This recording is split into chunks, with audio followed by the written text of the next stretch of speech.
Il y a encore des écoles de naturopathie qui enseignent la vieille naturopathie. Tu sais, l'équilibre acido-basique, là, puis la viande, c'est pas bon, puis que, tu sais, des hosties de niaiseries que ça fait longtemps que c'est prouvé. Salut tout le monde et bienvenue sur le podcast Quantum. Je m'appelle Jacob Hamel, fondateur de Quantum Training, auteur et formateur. Notre mission avec le podcast est de vous offrir les meilleures informations sur l'entraînement, la nutrition, la supplémentation et le mindset avec des experts dans leurs domaines respectifs pour vous aider à développer votre plein potentiel. Donc n'oublie pas de liker, d'aller faire un review sur iTunes et de t'abonner à la chaîne YouTube si ce n'est pas déjà fait et que l'épisode commence. Salut tout le monde, bienvenue au podcast Quantum. Aujourd'hui, je reçois Matt Bouchard. Comment ça va, Matt? Ça va très bien, toi? Yes. Fait que ceux qui veulent avoir ton introduction, là, on a fait 3 podcasts, je pense, ensemble. Fait que les gens peuvent retourner voir s'ils veulent plus un peu ton background. Mais je suis content de t'avoir aujourd'hui parce que je pense avec, là, en date, on filme ça le 30 septembre.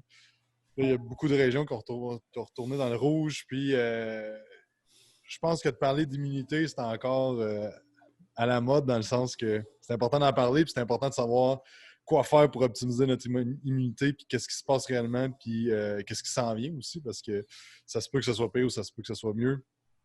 Fait que c'est ça, j'aimerais ça que tu nous parles un peu. Tu me disais que tu étudiais pas mal ça ces temps-ci. Un peu comment tu vois toute cette situation-là puis qu'est-ce qu'on peut faire pour s'optimiser.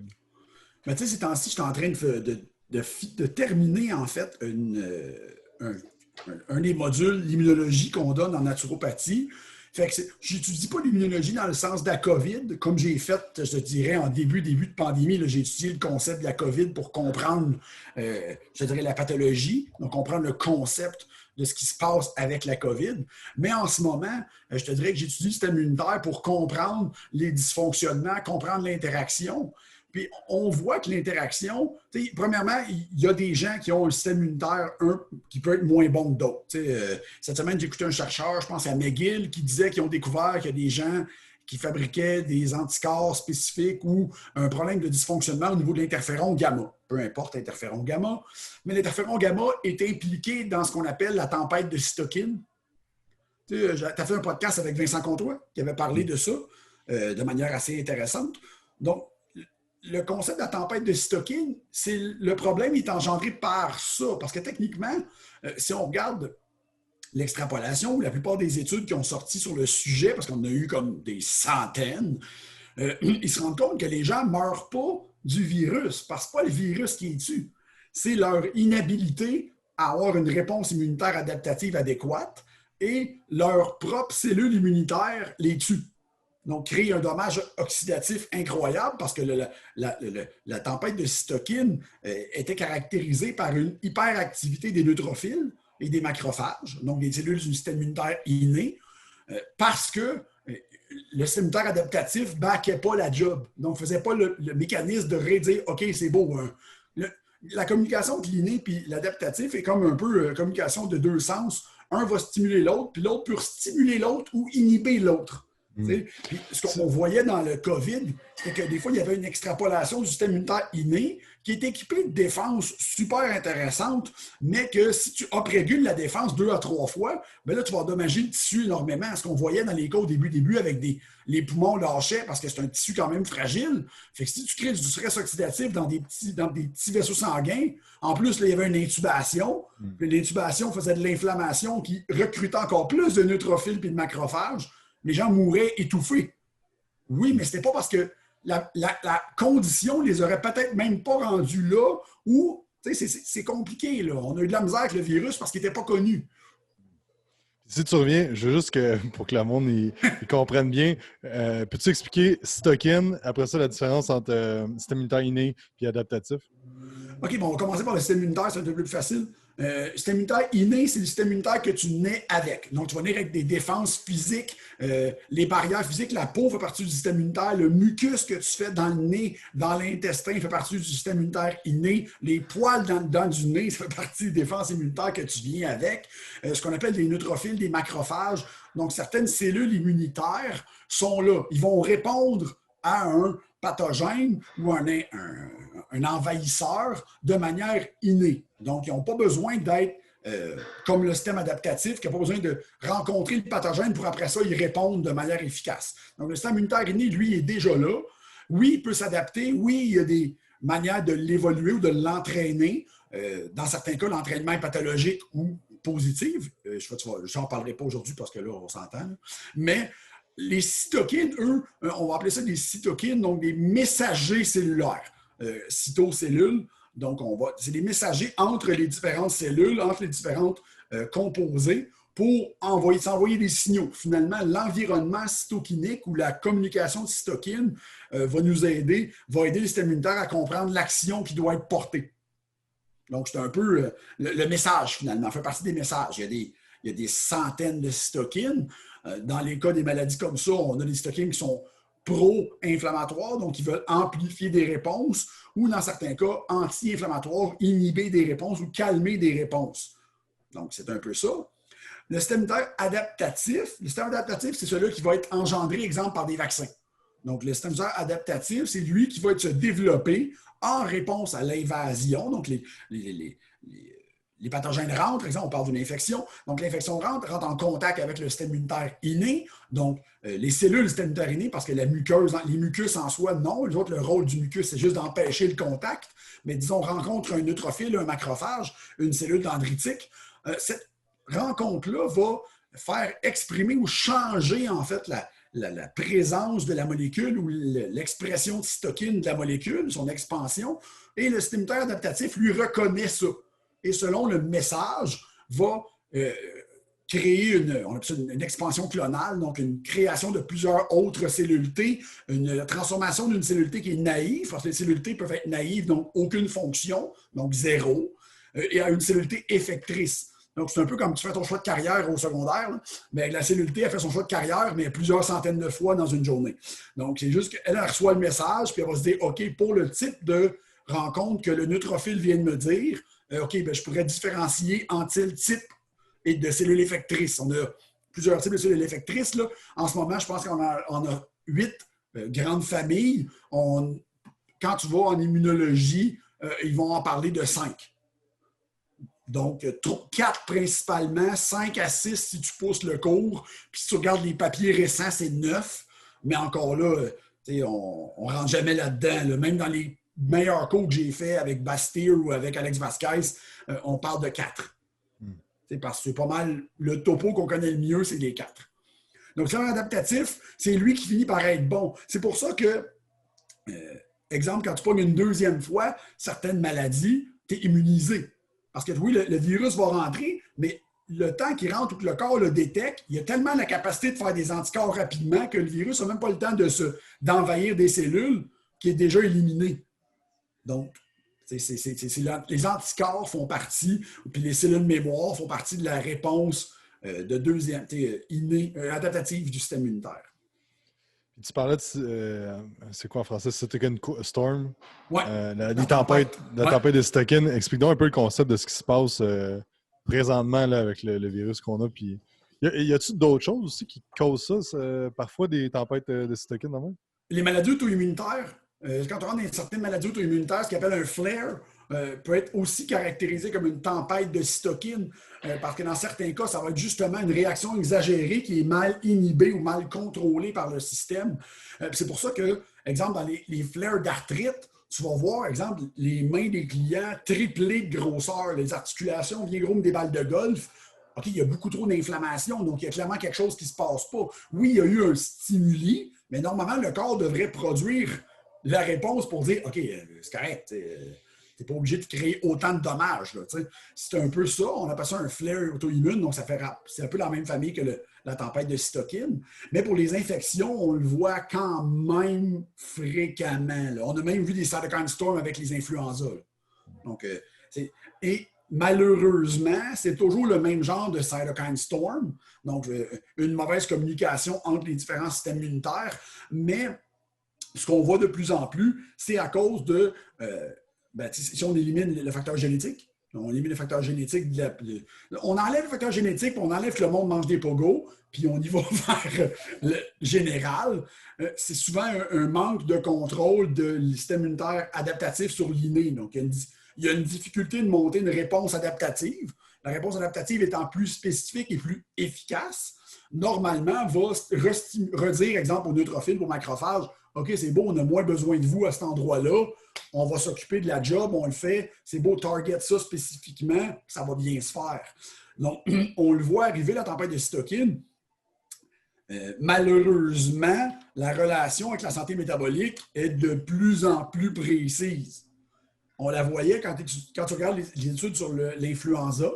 Donc, l'influenza, ça fait des années qu'on en a, donc c'est facile de voir les réactions. L'étude est beaucoup plus poussée que sur le type de virus qu'on voit en ce moment. On voit que le système immunitaire inné, qui est déjà dans une phase active à cause de la condition métabolique, parce que le système immunitaire inné, comme il est toujours là, comparativement au système adaptatif qui est là, mais qui doit quand même être recruté, va s'adapter à l'environnement général.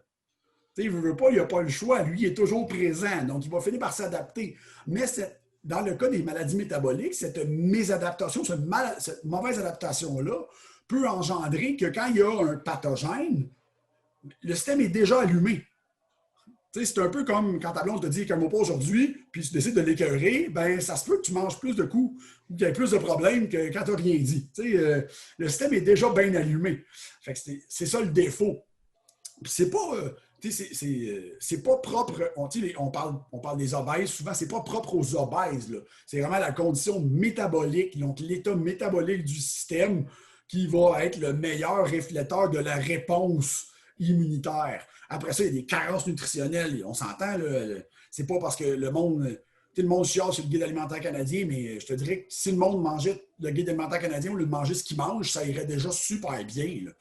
Je parlais avec une nutritionniste, j'ai fait un podcast avec Vanessa Daigle, une nutritionniste de Québec, puis on en parlait. On s'est dit, le monde chiale sur le guide alimentaire, y compris, mettons, une grosse partie des entraîneurs, naturopathes, ce que tu veux, mais ils ne comprennent pas que le monde, s'il suivait déjà le guide alimentaire, ça irait déjà vraiment mieux. On aurait une amélioration. Je n'ai pas vu dans le guide alimentaire la recommandation de boire un verre de coke pour déjeuner. C'est pas écrit. Là. Et ça arrive.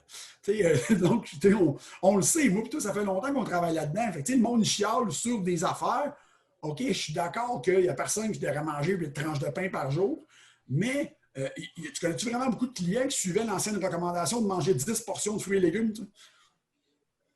Ben non. Ben, Colin, c'est ça qu'on recommande, nous autres, en bureau, naturellement. Il n'est pas trop loin de la différence. Là, bon, tu vas dire 2 poids, 2 mesures. Ben, je trouve pas. Je trouve que c'est une mauvaise interprétation. Puis de voir taper sur un clou qui ne mérite peut-être pas d'être tapé dessus. T'sais. Je pense que c'était-tu Maxime Saint-Onge ou... En tout cas, ou peut-être Didier, je ne me souviens plus de son nom. Là, je connais, oui, OK. Le PhD en nutrition. Oui, mais il me semble qu'il avait fait, je pense que c'est Didier, il avait fait une étude qui avait regardé justement le comportement des Québécois par rapport au guide alimentaire canadien. Je pense que le taux d'adhésion était comme à 12 là, c'est comme personne ne le suit, mais là, on chiale que c'est pas bon, mais finalement, c'est juste parce qu'il ne se sert pas. Genre, une personne qui s'en sert déjà à base. Le plus gros défaut de l'alimentation, puis c'est drôle parce que c'est la première fois que je me faisais interviewer par une nutritionniste qui ne me connaît pas. Je dis, c'est pas. Elle s'est fait référer à moi par, je pense que c'est Guillaume Boucher qui me l'a envoyé. Parce que justement, lui est naturopathe, comme il a le titre. Il m'a dit non, si tu parles à un naturopathe, parle avec Mathieu Bouchard, tu vas avoir du fun. On a eu vraiment du fun. Mais c'est le fun de voir qu'on a pas mal le même discours. C'est la manière qu'on l'a appris ou la manière que peut-être on va véhiculer l'information. En naturopathie, on est plus ouvert peut-être à, je te dirais, donner des conseils qui sont peut-être un peu moins solidement scientifiques dans certains cas, mais que tu vas voir un changement de toute façon.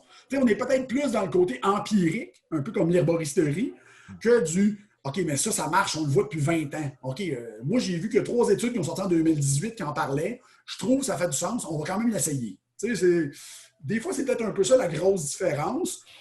Il y a un aspect qui était très différent qu'on a touché, puis que j'aime, puis qui n'a pas rapport avec la discussion d'aujourd'hui, mais que tu vas être super d'accord, puis je pense que le monde va aimer ça. C'est que les gens ont encore, ou il y a encore des écoles de naturopathie qui enseignent de la vieille naturopathie. L'équilibre acido-basique, puis la viande, c'est pas bon, puis que, des hosties-niaiseries que ça fait longtemps que c'est prouvé que arrêter d'enseigner ces cochonneries-là, puis ça va bien aller. c'est plate parce qu'il y a des grosses écoles qui enseignent encore des affaires dans ce genre-là, qui enseignent encore des concepts. C'est plate, mais il y a beaucoup de naturopathes qui sont quand même pro-végétariens, donc plus du côté végétal. Alors, je ne sais pas pourquoi. Je ne sais pas s'ils pensent que c'est plus santé, mais en tout cas, ils devraient réviser un petit peu leur truc. Mais c'est peut-être ce qui fait qu'au niveau du public, il y a quand même des fois une mauvaise, drôle de conception au niveau de la naturopathie. Tu sais. Parce que tu regardes les bons naturopathes que moi je connais, puis on s'entend que je peux les compter sur les doigts de mes deux mains, là, les bons. Colin sont bons. Là. Tu sais, je veux dire, c'est pas. J'aurais pas peur de parler que n'importe quel nutritionniste. Là. Je veux dire, la confrontation serait excellente. Là. C'est sûr que si tu pognes après ça, tous les autres qui ont fait un cours d'une fin de semaine, ça serait ordinaire. Mais bon, c'est ça. Mais je pense que c'est important que les gens comprennent ce concept-là, qu'on n'est pas si différent quand tu vas dans ceux qui comprennent le concept. Qui ont des études, qui comprennent la physiologie, puis qui sont capables de ne pas être pro-keto, pro-vegan, pro-ci, pro-ça. Non. Bonne alimentation. Jason de vous autres, vous allez voir, vous n'êtes pas si loin que ça. Comme 90% des choses, c'est la même chose, puis 10% est différent. Fait que là, souvent, le monde s'estime sur le 10%, mais la grosse base est pareille. Tu sais, la grosse base est similaire. C'est certain que les nutritionnistes sont plus formés avec des données probantes, avec des données purement scientifiques. Je te dirais un peu moins pratiques. C'est peut-être le défaut de l'université. Parce que je veux pas, ils n'ont pas le choix d'enseigner. Dans les métiers comme ça, ils enseignent de la théorie, puis à un moment donné, ben, tu fais ce que tu veux avec. Mais si tu regardes ceux qui se forment, on en connaît des bons nutritionnistes. Là. On en connaît des nutritionnistes qui sont très pertinents. On connaît Valérie Dussault, qui est super bonne. Le nutritionniste sportif à Québec, Steven, qui est super bon. C'est pas dur, là. Mais c'est des gens qui ont décidé de prendre la théorie puis de tester la pratique. De tester, bon, ça fait quoi en pratique? Est-ce qu'il y a du monde qui peut manger vraiment ça puis bien aller? Ouais, ça va au moins bien. Ouais, c'est ça le problème. Un moment donné, c'est de mettre la théorie en pratique. Puis souvent, en naturopathie, c'est un point que Vanessa avait amené que je trouvais intéressant, c'était qu'on a tendance à le pratique, puis on verra. On verra, ah, ça marche finalement. Yes, sir. Fait que, justement, données empiriques. Fait on est plus fort sur la donnée empirique, on est plus fort sur l'essai avant l'approbation scientifique, un peu ce que Charles Poliquin disait. Là. Si tu attends pour la science, tu vas attendre 20 ans avant que ça dise que c'est vrai, tandis que sur le terrain, ça marche. Ben, c'est un peu ça, plus le côté holistique, d'essayer des affaires, même si des fois, on va se le dire, là, l'extrapolation que l'holistique a faite d'une donnée est dégueulasse. Et la seule raison pourquoi la recommandation marche, c'est pour X, Y, Z, mais vraiment pas pourquoi elle a été faite à la base. Ça, je l'ai vu, puis là, j'ai étudié un cours avec un docteur américain, puis il disait exactement ça. On a vu telle affaire, telle relation, mais fonctionnel, on dit que c'est ça, mais il regarde la physiologie. Ça fait ça, ça va pas là. Fait qu'il dit, pas vrai, ça se peut pas. Mais ça se peut qu'en changeant la bouffe ou en changeant l'état, on améliore quand même, parce que c'est pas à cause de la raison qu'on y donne, mais ça marche. Fait que c'est un peu le concept. Si on revient à l'immunité, qu'est-ce qu'on peut faire pour être sûr d'optimiser son immunité dans les prochains mois, prochaines semaines? Ou déjà, ça serait peut-être intéressant c'est quoi qui fait en sorte qu'on a une bonne immunité, outre génétique, en partant d'un enfant, qu'est-ce qui développe son immunité? Puis jusqu'à aujourd'hui, qu'est-ce qu'on peut faire? Bien, chez l'enfant, on remarque que l'exposition donc à diverses microbes ou pathogènes de faible niveau. Là. Exemple, mettre tes mains dans la terre, mettre tes mains dans ta bouche. Là, je te suggère pas de faire à Montréal, là, mais dans ton coin, ça pourrait être safe. Mais ça va entraîner l'immunité d'une manière qu'elle va répondre plus adéquatement. On met beaucoup le dos en ce moment sur le... Puis ça parle encore de l'hypothèse de l'hyperhygiène, de stériliser les enfants. On les lave au pluriel quasiment. Là. Tu fais, oui, mais ça va faire que leur défense immunitaire, premièrement, ils ne confrontent rien. Donc, ils ne sont pas entraînés comme du monde. Fait qu'il y a des grosses chances que quand tu vas finir par les stimuler, ça ne marche pas. Ils ne soient pas adaptés de manière efficace. Ça, puis le fait que tu es nourri au Fruit Loops, là, mais ça, c'est complètement autre chose. Si les gens n'ont pas compris que les enfants ne devraient pas manger de Fruit Loops, je pense qu'ils n'écoutent pas ce podcast-là. Donc, ça va super bien aller. Donc, c'est un peu le concept là-dedans. Là. C'est que la base, c'est le contact quand il est en jeune.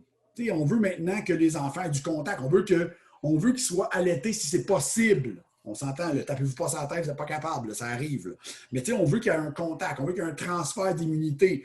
On veut que l'enfant mange comme un enfant, donc un petit adulte. Donc, mange bien. C'est certain que c'est pas grave de donner un morceau de chocolat à un enfant, là, tu ne le tueras pas. Là. Mais à chaque fois qu'il fait une crise, tu donnes une barre de chocolat, ça se peut qu'à long terme, ça ne marche pas super bien, la connexion dans le cerveau, puis l'immunité non plus. Parce qu'on va, tout est relié un peu. Là. Tout pas mal, en fait. La base, c'est toujours ça. Le contact, la réaction du système immunitaire dans l'âge bébé va entraîner l'immunité. Donc, on parlait aussi de la relation avec le microbiote. Donc, certain qu'avoir une bonne alimentation, une bonne santé microbiale va aider à développer l'immunité aussi. Parce que le développement de bactéries intestinales va aussi aider le système immunitaire à faire la différence entre le soi et le non-soi. Donc, la présentation d'antigènes, des choses comme ça, ce qu'on apprend en immunité. Donc, d'être capable de reconnaître ce qui n'est pas dangereux et ce qui est dangereux pour être capable de monter des réponses ou de ne pas monter des réponses. C'est un test qu'on fait puis que encore, il se fait un peu, mais je te dirais que les bons naturopathes commencent à voir que ça ne marche pas. Les fameux tests d'intolérance alimentaire, le test d'IgG ou ce qu'on appelle le test de ALCAT sont douteux dans leur réponse. Parce que les IgG, c'est pas prouvé qu'un IgG, c'est un signe d'intolérance.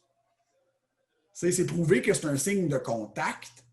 C'est prouvé que c'est un signe de réaction. C'est pas prouvé que c'est pathologique. C'est même prouvé que certains enfants, s'ils développent des taux de IgG plus hauts dans bas âge, ça va réduire leur chance de développer des allergies en âge adulte. Donc, tu fais comme, OK, puis il y a une couple d'études là-dessus. Là, tu fais, bon, Fait que les fameux tests d'IgG, là, à part prendre de l'argent dans votre portefeuille et vous faire couper 50% de vos aliments, là, ouais, c'est ça. Fait que pas une bonne recommandation. Aux États-Unis, il y a plusieurs autres tests qui sont en ce moment utilisables. Le MRT, qu'on appelle le LEAP test, ça a l'air d'être plus intéressant. Cyrex fait des tests un peu plus intéressants, mais il détecte d'autres choses. C'est pas juste une immunoglobuline ou un anticorps, parce que les anticorps, justement, c'est pas tout le temps pathologique, c'est pas tout le temps problématique. Donc, c'est un peu compliqué de s'y retrouver, mais je pense que le concept en général, c'est arrêtez ça, les tests de IgG. Là. Ça fait juste beau, là, mais c'est pas vrai que vos clients sont allergiques à tout ce qui est écrit sur la feuille. Là. Ça m'est déjà arrivé une cliente à un moment donné qu'elle avait été faire ça, puis quand elle était revenue, tout ce qu'elle mangeait dans son plan était en rouge. Oui, parce qu'elle en mange. Exact, mais comme le blé, ça sortait pas. Il y a plein d'affaires parce qu'elle n'en mangeait pas. Puis là, t'es comme, ben là, je suis correct à manger du blé. Donc là, c'est ça qui est le défaut. C'est un signe d'interaction. D'interaction laquelle? Fait qu'ils testent les IgG parce que c'est les immunoglobulines qui les restent plus longtemps dans le système. Ils ont la plus longue demi-vie, donc ils se testent mieux. Ouais, mais ça ne veut pas dire que tu as trouvé. Des fois, ils vont dire ah ouais, mais blé, produits laitiers, blablabla. Bla, bla, bla. Oui, mais c'est parce que dans plein de tests, le monde en mange. Fait qu'ils ont une tolérance. C'est sûr que si tu coupes le blé, les produits laitiers chez tout le monde, mais les produits transformés viennent de prendre le bord. Là. Fait que ça marche, je perds du poids. Ouais, si t'aurais arrêté de manger du pain, ça aurait peut-être été une bonne idée aussi. Là. Fait que, c'est pas parce que tu es intolérant au blé. Je vais t'avouer que moi, je suis pas intolérant au blé. Si je me mangeais des tranches de pain tous les jours, ça se peut que j'engraisse. Fait que, c'est un peu le concept que c'est facile à manger, c'est facile d'engraisser. C'est ça. Fait que la base, c'est toujours ça. Le contact, l'entraînement immunitaire. Après ça, le sommeil.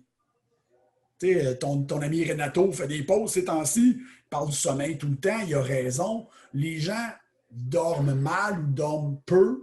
Donc, ce que ça fait au niveau de l'immunité, c'est très difficile. Donc, ça va déclencher des réactions inflammatoires, ça va altérer une bonne réponse immunitaire, donc souvent au niveau de la réponse adaptative. Ça peut réduire aussi l'efficacité des cellules tueuses, donc des cellules NK. Donc, pas une bonne chose quand un virus qui rentre. C'est pas l'idéal. Puis après, un autre point qui est super intéressant que j'ai amené quelques fois durant la pandémie, soit en vidéo, soit en article, c'est de se créer des hyperglycémies.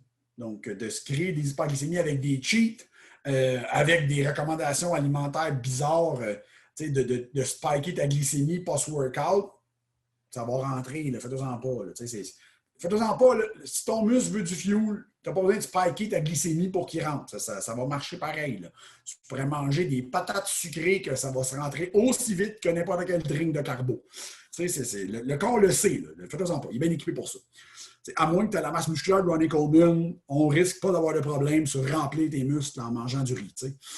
Là-dessus, sur, mettons, l'entraînement puis le déplete en glycogène, je pense comme c'est, mettons, 20% que tu vas dépliter en glycogène. Là. Il y a bien des études là-dessus sur un entraînement de musculation d'1 heure. Fait que, de dire quand je vais aller manger 150 grammes de carbs à indice glycémique élevé post-workout, ça fait plus ou moins de... Mais je sais pas ce que tu en penses, mais je pense que ça vient du fait que les bodybuilders prennent l'insuline. Fait que là, le monde sont comme, OK, il faut spiker ton insuline post-workout, mais il y a une différence entre l'insuline exogène et endogène. Il y a le fait aussi qu'il n'y a aucune étude qui prouve que spiker l'insuline de manière physiologique augmente l'anabolisme. C'est ça. Donc, il n'y a rien, là. Aucune étude. Googlez, amusez-vous. Donc, les bodybuilders qui recommandent de manger n'importe quelle grosse cochonnerie après un workout, non, ça ne marche pas. Ce que ça marche, par exemple, c'est que souvent, ça augmente l'apport calorique. Fait que tu vas quand même augmenter le signal, la quantité de calories. Donc, si tu as besoin de plus de calories pour prendre du poids, ça va marcher. Donc, c'est un peu le concept. Et utiliser des glucides ou qui n'ont pas besoin de digestion, mais tu bypasses un peu la phase de digestion, donc tu es sûr qu'ils vont se rendre en circulation. Parce que, on s'entend, une bonne partie aussi des gens qui veulent prendre de la masse, qui oublient que ce qu'ils mettent dans leur bouche, ça ne veut pas dire que c'est absorbé dans l'intestin. Parce que j'ai vu ça souvent, tu l'as sûrement vu aussi. Là. Le client arrive avec le plan, puis tu fais comme le plan a l'air écœurant. Le plan il est beau, il me semble que je ne vois pas trop d'erreurs. Mais après ça, tu regardes à quel point il va aux toilettes, il digère, il ballonne, puis tout. Il n'y a rien qui se passe à ce niveau-là. Tu fais comme, OK, ouais, ben là, ça se peut que finalement, tes 2400 calories, tu n'en absorbes pas grand-chose. Fait que tu ne fais pas de muscle. Mais ça n'a pas rapport avec le plan t'es mal fait. Ça a rapport avec le fait que tu ne les absorbes pas. Fait que, c'est un peu le problème. Là. Fait que, d'un sens, puis ça, souvent, c'est oublié. Puis on oublie aussi que les bodybuilders professionnels, là, sont pas tout seuls dans leur coin à regarder les vidéos YouTube pour se créer des plans. Ils ont full de monde qui les suit. Là. Ils n'ont pas décidé de faire ça dans leur salon demain matin. Ouais, moi, je devais peser 300 livres. Non, ils ont... Puis souvent, ils ont des super génétiques incroyables, sûrement pour assimiler des nutriments, on s'entend. Il y a des gens qui auraient beau le loader que n'importe quoi, leur capacité d'assimiler les nutriments, elle ne sera jamais écœurante. Ça ne sera jamais super bon. Fait que tu veux faire. Fait que, oui, ça, le concept de toujours vouloir spiker de l'insuline, ben, on le sait que, ça fait longtemps en anglais, on dirait beating a dead horse, là, parce qu'on l'a tellement parlé qu'à un moment donné, tu as l'impression de répéter, puis tu fais comme, OK, allez lire des posts, ça n'a plus de bon sens. Mais, la protéine le fait super bien. C'est déjà un gros stimulateur d'insuline, les acides aminés. Donc, un gros, c'est très anabolique, les acides aminés. Oui, en mettant des glucides, là, après ça, tu vas augmenter la balance positive de calories et le fait que le corps va peut-être moins cataboliser d'acides aminés. Donc, OK, good. Mais le spike n'est pas nécessaire. Combien j'ai de clients post-workout, ils ne veulent pas mettre de carbs dans leur shake. Il y a mieux leur shake, puis on va les faire manger plus tard, puis ça va se remplir pareil. Le fait de remplir après l'entraînement, oui, tu as une expression du GLUT4 qui est exponentielle à l'entraînement, donc une translocation du GLUT4 sur la membrane cellulaire du muscle parce qu'il va absorber. Oui, mais quand tu regardes les études, tu te rends compte que tant que le muscle n'est pas re-rempli, le GLUT4, il reste là. Parce que lui, c'est à ça qu'il sert. Donc, il va y avoir une translocation du GLUT4 quand même pertinente sur le temps.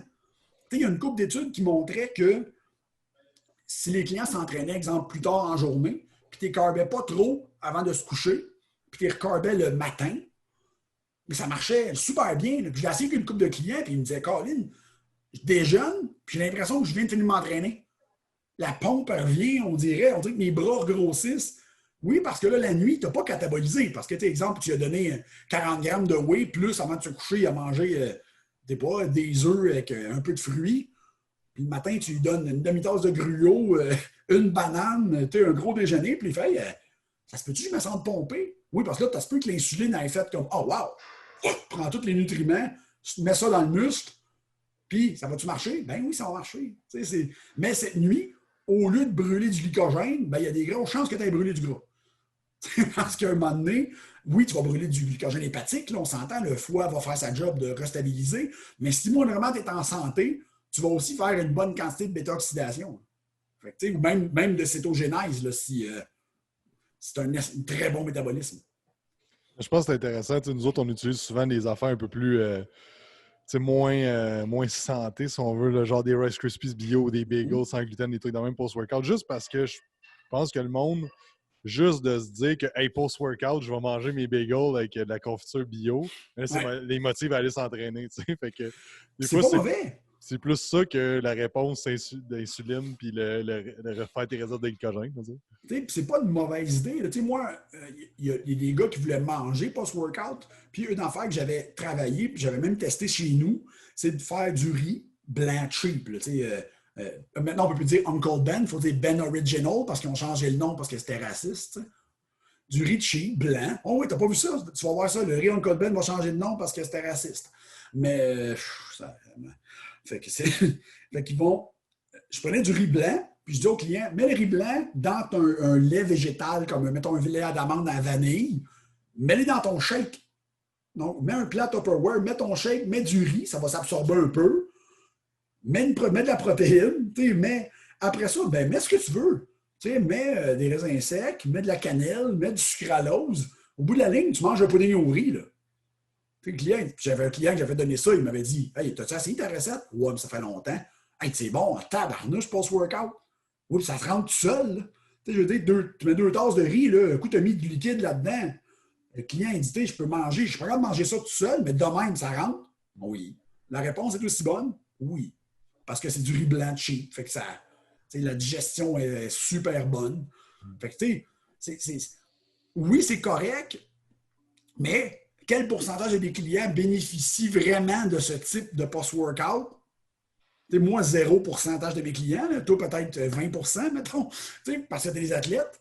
Ouais, monsieur, madame, tout le monde n'a pas ça. Premièrement, tu disais tantôt, on perd un 20%. Ouais, si tu t'entraînes fort.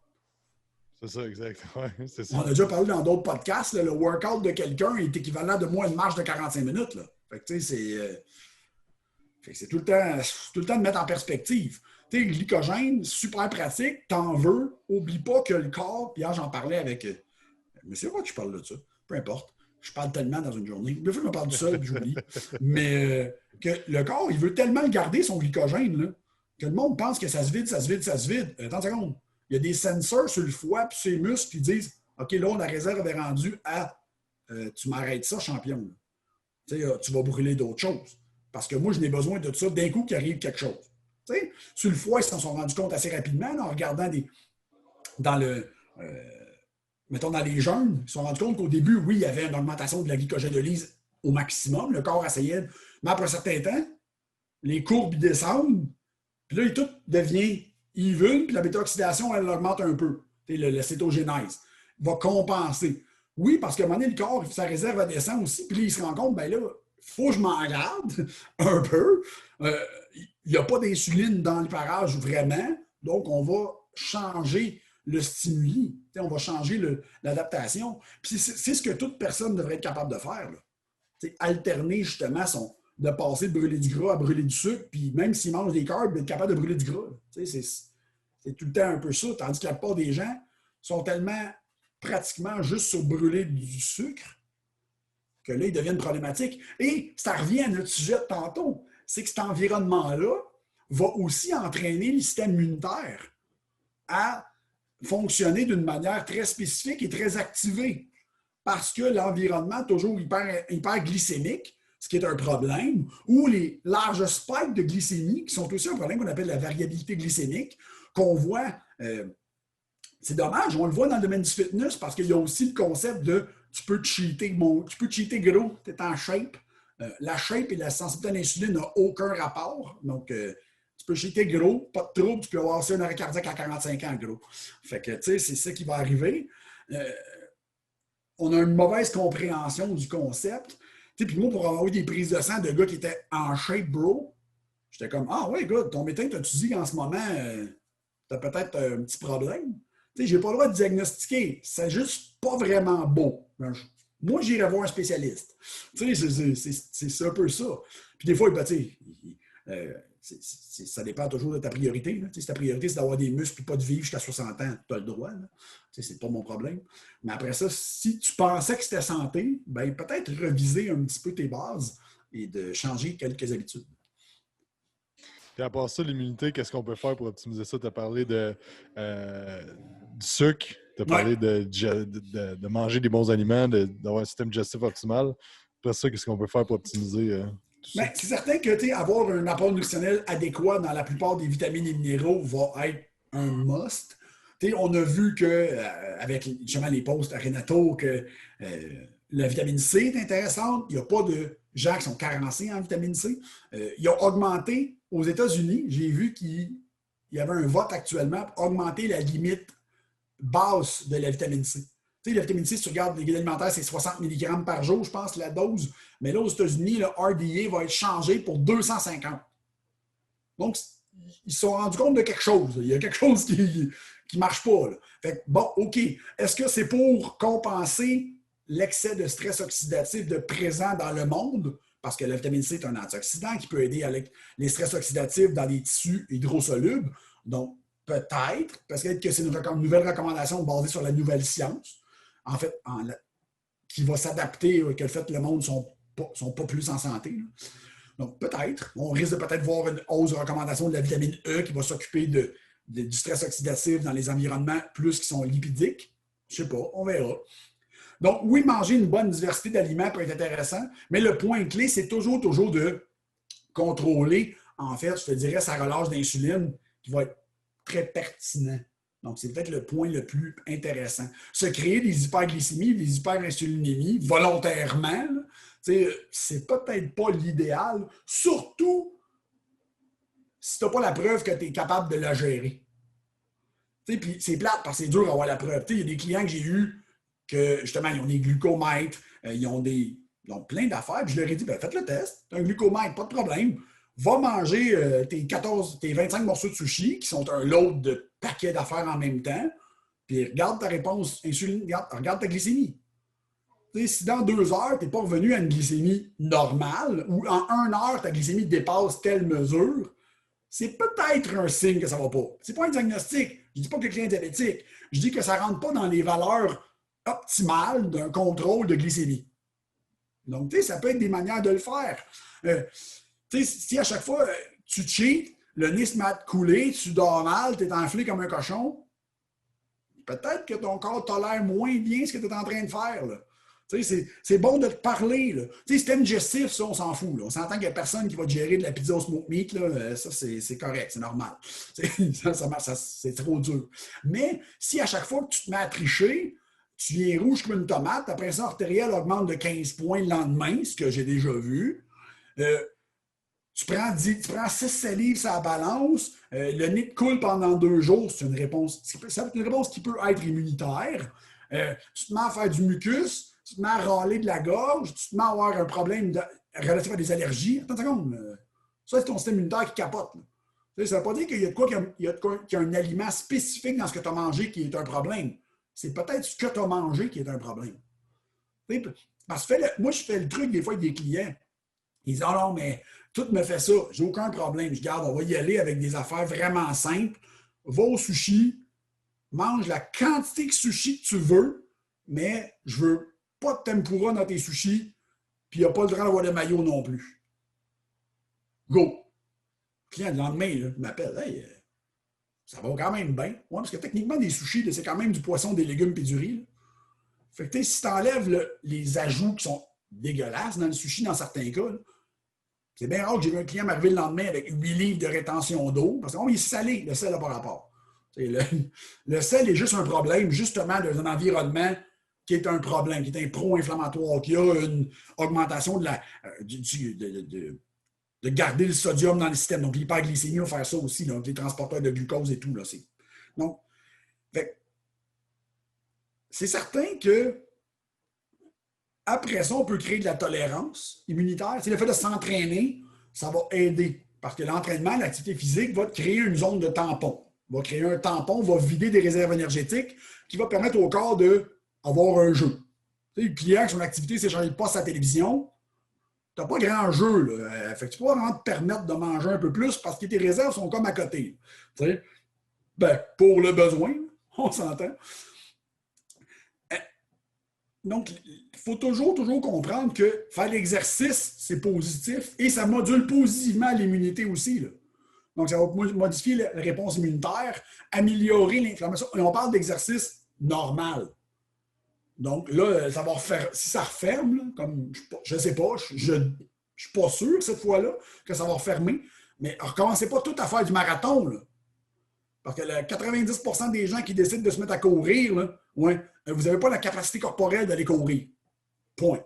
Donc, allez marcher, allez faire de la natation, brûlez-vous pas parce qu'il y a une différence entre de l'exercice et ce qu'on appelle le scanus exercice, quelque chose qui est exténuant. Ça va vous nuire parce que ça va créer plus de réactions inflammatoires parce que vous allez dépasser ce qu'on appelle le concept de l'homéostasie. Donc, le corps, lui, doit maintenir son homéostasie dans un swing relativement étroit. Sinon, il déborde. Donc, oui, on peut déborder le côté protectif dans certains cas. Si on relatif avec l'hormèse, donc l'hormèse métabolique, c'est l'adaptation. Ce qui ne nous tue pas nous rend plus fort. Là. Donc, ça peut dépasser l'homéostasie, mais dans certains cas, ça va être protecteur quand même, c'est pas problématique. Mais de l'autre côté, quand ça devient pathologiquement inflammé, ce qu'on voit et ce que tu vas voir toi aussi en pratique, les clients qui décident de se surentraîner malgré les recommandations de l'équipe Quantum, ce qui doit arriver, parce qu'il y a du monde qui sont comme ça, là, tu te rends compte que le client fait juste engraisser, qu'il a juste des problèmes, il ne dort plus, sa digestion n'est pas bonne, mais pourtant, la seule affaire qu'il a faite, c'est pas t'écouter. Exemple, il n'a pas déloadé sa phase d'accumulation parce que « Ah, j'aimais ça! » Ouais, mais à un moment donné, tu vois que les progrès ne vont plus là, il se met à perdre de la masse musculaire, il fait du gras. Pourquoi? Mais là, c'est parce que tu as trop dépassé la capacité de l'immunité. Puis je le vois avec des clients. Moi, j'ai des clients qui font de la course, des clients qui font de l'entraînement. Prends les pourcentages de gras, prends de l'évaluation. Puis le client dit « Ouais, ça il a fait un peu plus, là, j'étais stressé. » OK. Là, tu te mets à l'évaluer, tu te rends compte, Colin, il a engraissé. Fait que ton système n'a vraiment pas trippé. Il dit « Ouais, mais la diète est bonne. » Oui, plus de craving, par exemple. Oui. Il y a toute une régulation là-dedans. Tu fais comme, faites de l'exercice, mais brûlez-vous pas à faire de l'exercice. Là, allez prendre des marches, profitez-en pendant qu'il ne neige pas, là, donc ça va super bien aller. Mais l'exercice devrait faire partie de l'être humain. Vous devriez tous les jours faire au moins 30 minutes d'une activité physique. Puis laver la vaisselle, c'est pas une activité physique. Sortez dehors si vous êtes capable. C'est une bonne idée. La vitamine D devient intéressante. On en parle tout le temps, puis on en parle énormément. Je pense qu'il n'y a personne qui devrait se méga-doser en vitamine D.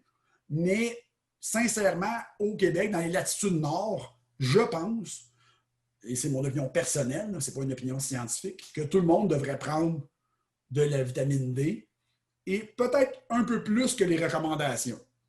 Je ne suis pas prêt à dire que tout le monde devrait prendre 10 000 unités par jour, parce que là, je trouve dans certains cas que c'est excessif, mais on pourrait facilement, sans danger, prendre le 2 à 4 000 unités par jour. Ton micro est fermé.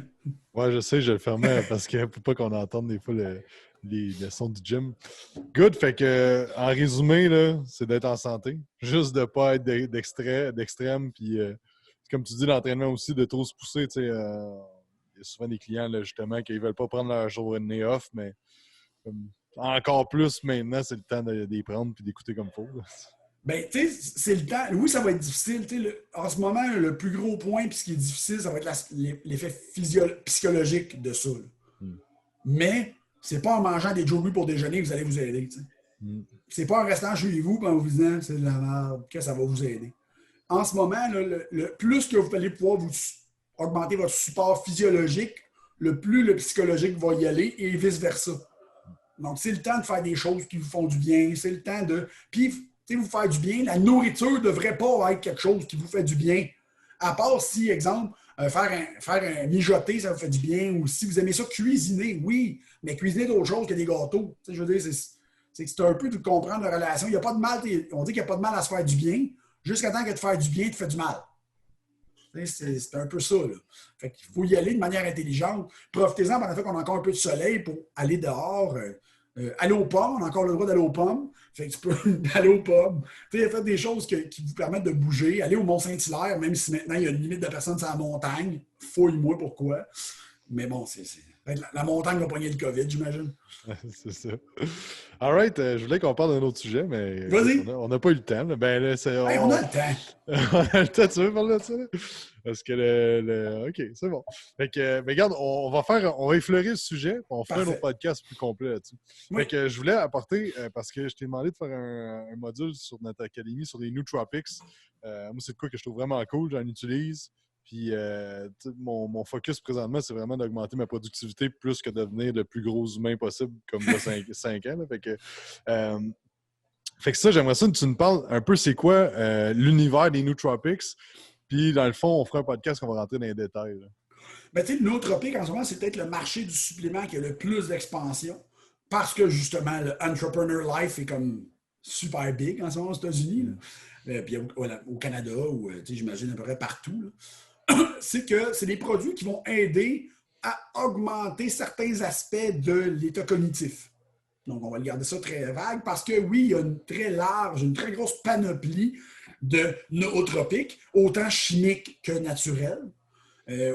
On en connaissait déjà quand même beaucoup, là, parce qu'à cause des études sur ce qu'on appelle l'Alzheimer, les maladies génératives, il y a des molécules qu'on étudiait déjà pour la capacité à travailler sur ça, qui maintenant sont appelées des nootropiques, parce qu'ils ont une capacité aussi chez l'humain. Il faut savoir qu'il y a beaucoup d'études sur les humains qui ne sont pas super concluantes avec certains nootropiques parce que, justement, soit on n'utilise pas la bonne dose, soit on n'utilise pas le bon composé, soit il y a une extrapolation de données. Donc, on prend un point qui est valide et on fait de l'argumentation circulaire. Donc, on donne des points, mais qui ne confirment pas ton point. En tout cas, c'est un peu problématique, là, mais ça, en nootropique, c'est quand même présent. Mais on sait qu'il y a des grandes familles de nootropiques. Il y a des psychostimulants que tu as déjà essayé, que j'ai déjà essayé. Il y a d'autres types de produits aussi qui vont plus être focus, donc très acétylcholine, très mémoire. Donc, c'est important de comprendre la différence entre ces composés-là. C'est important aussi de comprendre qu'il y a certains composés qui ne sont pas techniquement des nootropiques. Donc, si tu le prends et tu n'as rien, donc ton cerveau fonctionne très bien, ça va faire rien. T'sais, mais il y a une catégorie de nootropiques, c'est ce que je parlais avec William Wallace de ça, puis il disait qu'il y a une catégorie en ce moment qui est très des neuroprotecteurs. Donc, il n'y a pas d'effet nootropique. C'est dans les nootropiques. Quand tu vas lire sur les nootropiques, tu vas les trouver. Mais techniquement, le produit lui-même, son principal effet, c'est une réduction de stress oxydatif et une neuroprotection. Donc, l'effet nootropique ne vient pas d'un boost, mais vient plutôt de l'atténuation d'un effet secondaire que tu te crées toi-même. C'est un peu le défaut.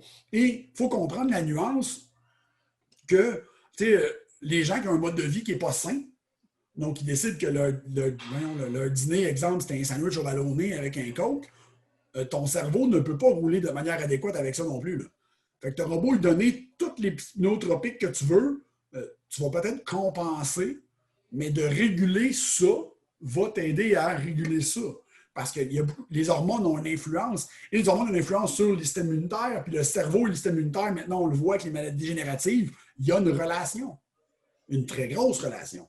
Fait que c'est de comprendre les différentes familles. Je vais t'avouer que je suis encore en train de monter mon plan pour monter un PowerPoint là-dessus pour faire de quoi qui est concis. Parce que on pourrait en parler super longtemps, mais d'en parler de manière pertinente, je pense qu'il faut garder ça concis et relativement court. Pour que les gens fassent OK, good, je comprends. Si tu veux comprendre plus, va lire toi-même parce qu'à un moment donné, je ne peux pas rentrer toutes les études là-dedans. C'est beaucoup trop lourd. Et, exemple, juste l'alpha-GPC, tu peux en parler pendant 1 heure si tu veux. Tu fais comme moi, c'est parce qu'il y en a vrai 25 composés comme l'alpha-GPC, puis on n'a pas 25 heures. Fait que c'est un peu ça. Fait que, le but, ça va être, je pense, d'amener un élément concis avec des catégories, puis de pourquoi est-ce qu'on prendrait ça, quelle est la meilleure utilisation, comment on pourrait compenser ça. Fait que, c'est quoi présentement ton stack favori de nootropics? Je joue beaucoup avec des composés différents, puis ça dépend des jours. Parce que, tu me connais, puis le monde s'en rend compte. Je suis déjà quelqu'un qui parle vite. Donc, je suis déjà quelqu'un qui a de la difficulté souvent avec mon focus si je suis trop allumé. Okay? Si je suis trop allumé, là, oui, je vais penser à 10 affaires en même temps. Je peux être efficace sur 5 des 10, mettons, mais pas tout le temps. Fait qu'il faut que je fasse attention certaines journées où quand je vais planifier ma journée sur qu'est-ce que je vais prendre. Tu sais, si je sais que j'ai une bonne journée puis que je peux me permettre d'être assis ici sans me déranger pendant plusieurs heures, je vais y aller quelque chose qu'on appelle un mélange de psychostimulants avec des produits qui vont augmenter mon focus. Parce qu'en même temps, je vais me stimuler, donc on va y aller vers un dopaminergique, donc très, mettons, dans les familles comme l'huperzine, qui est quand même intéressant au niveau d'un gros focus. Tu sais, si tu n'as jamais essayé ça, on va te dire c'est pas pire. Mais même au pire, des composés moins naturels. Tu sais, mais il faut savoir que plus tu boostes, plus faut que tu protèges.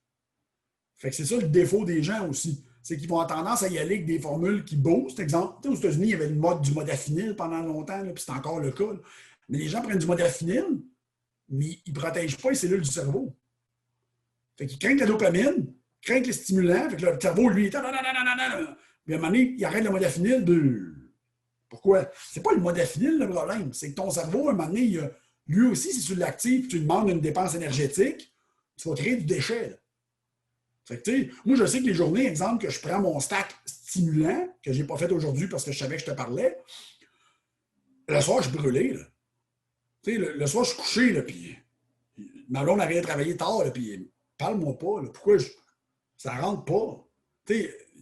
Puis, c'est des soirs, je vais dire, on va se coucher. Quand tu arrives, je ne suis pas capable. Je ne peux pas te parler. Là. Je ne peux pas écouter d'autre chose que la télé rendu à 10 heures le soir parce que j'ai aucune autre capacité de concentration parce que ça va vider bien raide. Tandis qu'il y a d'autres composés que je peux prendre, comme aujourd'hui, j'ai pris des produits pour l'acétylcholine standard, du Bacopa, l'alpha-GPC, donc tout ce qui n'est pas stimulant. Et le Bacopa est un neuroprotecteur en même temps, donc super intéressant. Fait que parce que je le sais que je ne serai pas devant mon ordi toute la journée. Et vu qu'hier, j'étais devant mon ordi on and off pendant 9 heures, ce qui est quand même énorme. Donc aujourd'hui, je vais me donner des pauses et je vais justement aller prendre une marche. Fait que c'est ça. Excellent, ça. J'ai hâte que tu montes le module. Je vais apprendre plein d'affaires.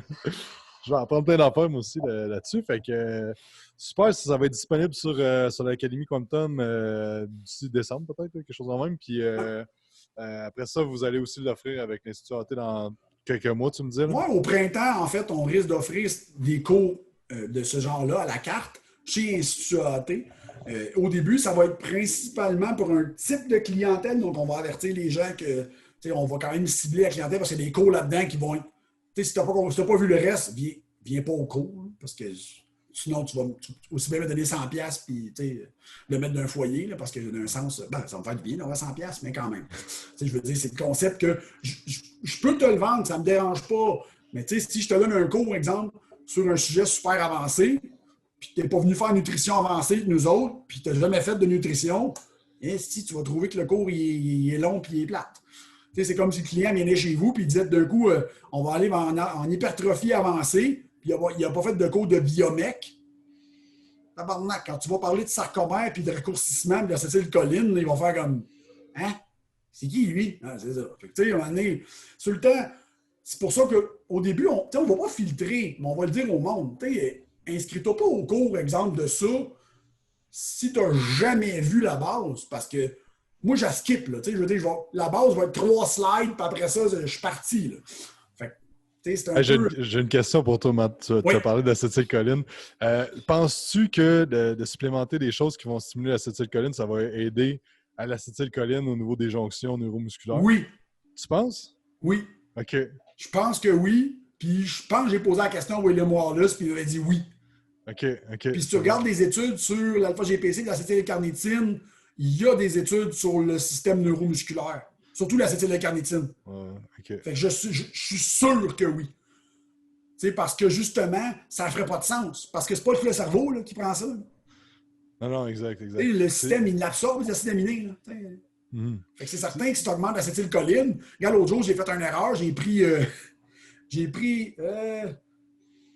ne sais pas quel mix que j'ai fait. Ah, j'ai pris de la nicotine. J'en ai ici en gomme. J'ai pris de nicotine avec un Bacopa Monieri, qui est un acétylcholinestérase. Et j'ai pris du CDP-choline. J'ai eu mal au cœur. J'avais le shake. J'avais mal au cœur pendant 4 heures. C'est clair. Parce que c'était beaucoup trop d'acétylcholine. Oui, mais c'était pas juste mon cerveau. Là. Parce que là, j'avais le goût de vomir. Puis pour vrai, j'ai été malade. Puis, pourtant, moi, je suis le genre de gars que tu peux pas faire vomir dans la vie. Tu sais, pas de la bouffe, parce que mon système digestif gère n'importe quoi. Là. Mais je capotais parce que j'étais comme, hey, j'ai mal au cœur. J'ai été pour dîner, j'ai malade. Mais j'étais, oui, c'est de l'acétylcholine. À un moment donné, il y a une limite. C'est trop. Le système digestif, il est comme. T'aurais de paniquer bien raide. Oui, mon mélange n'était pas très bonne idée. Mais bon, je pense que ce qui était trop, c'était la nicotine. Mais, parce que la nicotine est un cholinergique, donc on va l'apprendre. Mais, donc, tu sais, c'est de faire attention. Oui, mais si tu vois qu'il y a une relation au niveau musculaire, tu sais, fais les tests. Prends des grosses doses, prends un bon mélange acétylcholinestérase ou donne ça à les gars que tu entraînes, que tu sais qu'ils ont une bonne performance tout le temps, mais qui n'en prennent pas vraiment. Mettons Francis, qui n'a pas l'air d'être très fort, c'est nootropique. Tu sais ses charges, que le gars il connaît ses charges, puis qu'il va être comme assez précis. Essaye avant un workout, donne-y un acétylcholinase inhibiteur avec, exemple, un peu de CDP-choline, puis tu regardes. Ça se peut que sa force augmente. Et ça se peut que son recrutement moteur soit meilleur. Ouais, c'est exactement ça. Ben, j'ai passé ça pendant longtemps. Puis là, j'ai fait un cours avec Muscle Mentor. Puis là, il parlait justement que lui, il pensait que ce qui amenait, c'est que cette acétylcholine-là, qui était utile au niveau des jonctions neuromusculaires, n'était pas. Si tu prenais de l'acétylcholine, ça ne l'affectait pas, en fait. Tu n'avais pas plus de contraction musculaire, d'intensité de ta contraction musculaire, mais j'avais toujours pensé le contraire. C'est pour ça que j'aimais ça. Je t'avoue que moi, j'irais plus penser vers le contraire. Exact. Je vais même aller voir William, je vais lui demander live dans 5 minutes. Okay. Parce que je suis sûr qu'il a déjà lu là-dessus. C'est sa spécialité. En plus, lui, le système musculaire puis l'interaction. Fait que moi, sûr que il me semble que j'avais sorti une étude sur l'acétyl-L-carnitine qui disait que ça le faisait. Okay. J'étais comme. Bon. Parfait. Parce qu'il y a des études qui montrent que l'acétyl-L-carnitine peut aider à la régénération neurale. Mais pas juste là, neurale. Fait que je me dis, OK, mais c'est pas supposé se rendre. Pourquoi ça marche? Tu sais, je veux dire, pourquoi ça aide à régénérer les nerfs des bras après des injuries ou après. OK, il y a l'effet mitochondrial, oui, mais il doit avoir un autre effet. Il doit bien avoir un autre aspect. Puis au pire, même si ce n'est pas l'effet acétylcholine direct, il y a quelque chose qui se passe au niveau musculaire. Je veux dire, il y a clairement quelque chose qui se passe au niveau musculaire. Puis c'est pas pour rien que des compagnies de suppléments commencent à mettre des blends de nootropiques, surtout acétylcholinergiques, dans leur blend de pré-workout. Il se passe, ça marche. Il y a quelque chose qui se passe. C'est pas juste la concentration. Ouais, exact. All right, on va terminer là-dessus. Merci, Matt, pour ton temps aujourd'hui. Merci à toi. Où est-ce que les gens peuvent te suivre sur les réseaux sociaux s'ils veulent plus d'informations sur ce que tu fais?